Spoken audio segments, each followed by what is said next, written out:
Welcome back, fight fans. Welcome back. Welcome back. Let's just dig right into it. So, Canelo Alvarez, Danny Jacobs gets heated during the weigh-in, and it was really interesting to see these two guys go face to face before the weigh-in. And normally these two guys are calm, cool, reserved. They've had a very respectful press tour. These guys are pretty much, very respectful of each other. There's been no huge, major, exchanges between these two guys. They both handled this in a very in a very classy manner as well. And then after the shove at the weigh-in, it looks like Danny Jacobs was trying to get under Canelo Alvarez's skin, and it really upset Canelo Alvarez. There was a little shove, and then Canelo Alvarez got extremely upset. And Eddie Hearn was quoted as saying, "I've never seen Canelo like that. He was rattled." Now, if you know Canelo Alvarez, you know he was not rattled by that. He was very upset.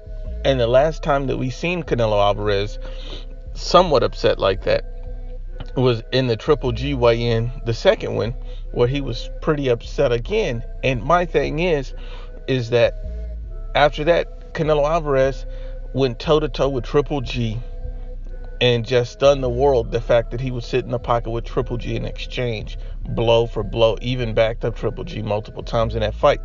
So when Canelo Alvarez is upset, or feeling that way, that's not a good sign for his opponent, because that brings out the best Canelo Alvarez. And I don't think Canelo was rattled. And then after that, Canelo Alvarez made a very interesting statement. He stated that he's aiming for the knockout and he will get it. The fact that Canelo Alvarez is aiming for the knockout and will get it makes a lot of sense, because everybody has already stated how good of a knockout puncher Canelo Alvarez is.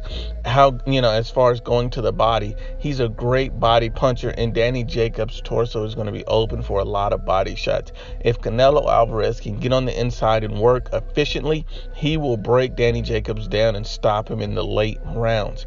I can see that happening. But Danny Jacobs is an elite level fighter. He has the height, the reach advantage. He can box, he can punch. And I've always stated that this is a 50-50 fight. This is no easy fight for either one of these guys. Danny Jacobs is going to have his most difficult fight against Canelo Alvarez, and Canelo Alvarez is going to have an extremely difficult fight against Danny Jacobs. I'm still leaning towards Canelo Alvarez for the win, because I believe Canelo Alvarez will eventually figure out how to get inside of Danny Jacobs and work the body. I think Danny Jacobs will start off, very fast early, make it a little bit difficult and uncomfortable for Canelo, and Canelo will eventually figure out how to get inside, work around his jab, and get to the body and counter Danny Jacobs a lot through this fight. I can see these guys going blow for blow at points, and that's only going to favor Canelo Alvarez, as I believe that his power shots are going to be devastating to a Danny Jacobs. So I think that that's how the fight's going to prevail. I ultimately can see it going to a decision and Canelo getting the decision in a hard-fought battle. But if Danny Jacobs opens up his body for too many exchanges, Canelo Alvarez very well could stop him. I think that's a very likely scenario, and I'm really seeing that's a true possibility. But on the other hand, I can see Danny Jacobs, told Canelo that MFer is going to get it tomorrow. And now that the fight day is upon us, it's very interesting to hear Danny Jacobs say that, because at the end of the day, this is going to be one of the best fights we've ever seen. This is going to be a hell of a fight, because both of these guys can box. Both of these guys can punch. Both of these guys have a lot of skill. So it's not like Triple G versus Canelo, where Triple G's skill set was somewhat limited and he was more of a power puncher and can really only come forward to a certain degree, and really had no levels to his game. He was an elite level fighter, but had no levels. Danny Jacobs has levels, and I think sometimes that people kind of overlook Danny Jacobs. I've been seeing a lot of media saying, he has no chance. Let me make this clear and go on record. Danny Jacobs has a legitimate chance in this fight. Not saying he'll win, but he has a chance. He's a dangerous opponent. He has a height and reach advantage, and he knows how to use it. He's very strong. He's a natural middleweight. He can naturally be at 168 right now and do very well. Danny Jacobs is going to be a problem. This will be no easy fight. Even Canelo Alvarez, his own self, said the first few rounds will be difficult until he figures out and counters what Danny Jacobs is going to do, because Danny Jacobs has so many physical advantages. He has a huge power advantage, size advantage, and And power as far as the jab.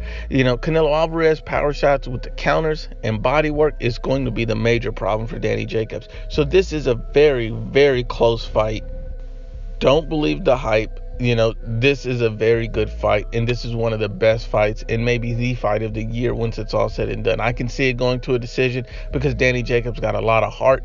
This fight means everything to him, but I can also see it going to a decision because Canelo Alvarez is going to fight him all night, and it's going to be a battle, especially the early rounds, to figure him out. My thing is, if Danny Jacobs commits too much to trying to battle Canelo Alvarez toe-to-toe, thinking just because he has a height and reach advantage that it's going to be easy, Canelo Alvarez will methodically break him down and stop him. And I can see Canelo Alvarez getting the decision because I think Canelo Alvarez will figure out Danny Jacobs. I think Canelo Alvarez has the potential to stop him, but I do think that Danny Jacobs has a very decent chance of being able to possibly get a decision over Canelo. This will be no easy fight.